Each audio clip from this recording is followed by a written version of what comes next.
எரிவாயு சிலிண்டர் தட்டுப்பாட்டின் காரணம் என்டிஏ அரசின் வெளியுறவு கொள்கை தோல்வி என அமைச்சர் ரகுபதி விமர்சனம் செய்துள்ளார். புதுக்கோட்டையில் செய்தியாளர்களிடம் பேசிய அமைச்சர் ரகுபதி, எரிவாயு சிலிண்டர் தட்டுப்பாட்டுக்கு ஈரான் இஸ்ரேல் போர் மட்டும் காரணம் என்று சொல்வது சரியில்லை என்று தெரிவித்தார். அவர் இது முழுக்க முழுக்க என்டிஏ அரசின் வெளியுறவு கொள்கை தோல்வியால் ஏற்பட்டுள்ள விளைவு என்றும் கூறினார். மேலும் ரஷ்யாவிலிருந்து கச்சா எண்ணெய் இறக்குமதி செய்வதில் எந்த சிக்கலும் இல்லை, ஆனால் அமெரிக்காவின் அனுமதியுடன் மட்டுமே இந்த எண்ணெய் வர முடியும். இது நமது இறையாண்மைக்கு கேள்விக்குறியாக்கும் என்றும் அவர் கூறினார். எரிவாயு சிலிண்டர் பிரச்சினை நிச்சயமாக வரவிருக்கும் தேர்தல்களில் என்டிஏ கூட்டணிக்கு எதிராக பிரதிபலிக்கும் என்றும் தமிழக அரசு தக்க நடவடிக்கைகளை எடுத்து மின்சார அடுப்புகளுக்கு மானியங்களை வழங்கும் திட்டங்களை முன்வைத்துள்ளது என்றும் அவர் கூறினார். கச்சா எண்ணெய் கொண்டு வருவது மட்டும் தான் தற்போது சிக்கல். ஆனால் ரஷ்யாவில் இருந்து கச்சா எண்ணெய் கொண்டு வருவதிலே எந்த விதமான சிக்கலும் கிடையாது. ஆனால் அதற்கு கூட அமெரிக்காவினுடைய அனுமதியை இந்திய அரசு இன்றைக்கு எதிர்பார்த்துக் கொண்டிருக்கிறது. அதுதான் நம்முடைய வெளியுறவு கொள்கையில் ஏற்பட்டிருக்கிற நம்முடைய இறையாண்மைக்கு கேள்விக்குறியாக உள்ள ஒன்று. ஆகவே இதற்கு முழுக்க என்டிஏ அரசு தான் காரணம்.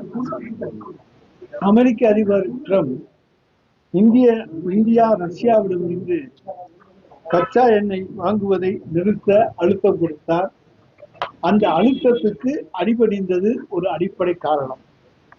இந்திய பொருட்கள் மீது கூடுதலாக 25% பீனல் டேரிஃப் என 25% கூடுதல் வரி விதித்தார். அப்புறம் வரியை குறைத்துக் கொண்டார். கூடுதலாக விதித்த வரியைத்தான் குறைத்துக் கொண்டார் தவிர அதிலேயும் ஒரு 18% வரி விதித்தார். அதன் மூலமாக இந்திய பொருட்களை விற்கலாம் என்ற அனுமதியை தந்தார். அதை மோடி அரசு வெற்றி என்று கொண்டாடியது வெட்கக்கேடு. ஆனால் அதே நேரத்தில்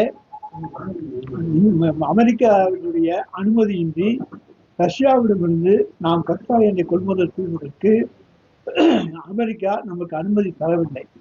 அதனால்தான் இந்த தட்டுப்பாடு ஏற்பட்டிருக்கிறது என்பதை இங்கே தெரிவிக்கப்படுகிறோம். பிப்ரவரி 2026 இந்தியா ரஷ்யாவிடமிருந்து எண்ணெய் வாங்குவதை குறைப்பதாக மோடி வாக்குறுதி கொடுத்துள்ளார்.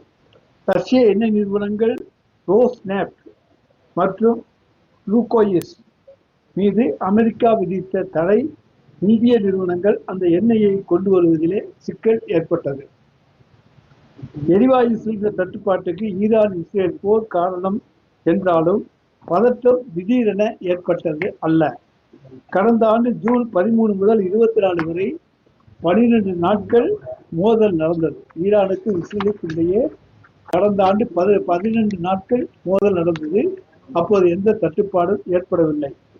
ஒன்றிய அரசு முன்கூட்டியே கச்சா எண்ணெய், இயற்கை எரிவாயு போதுமான அளவில் இறக்குமதி செய்து கையிருப்பு வைத்திருக்கலாம். ஏற்கனவே ஒருக்கா போர் நடந்திருக்கு.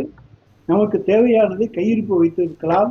ஆனால் கையிருப்பு வைத்திருப்பதற்கு இந்திய அரசு திட்டமிடவில்லை.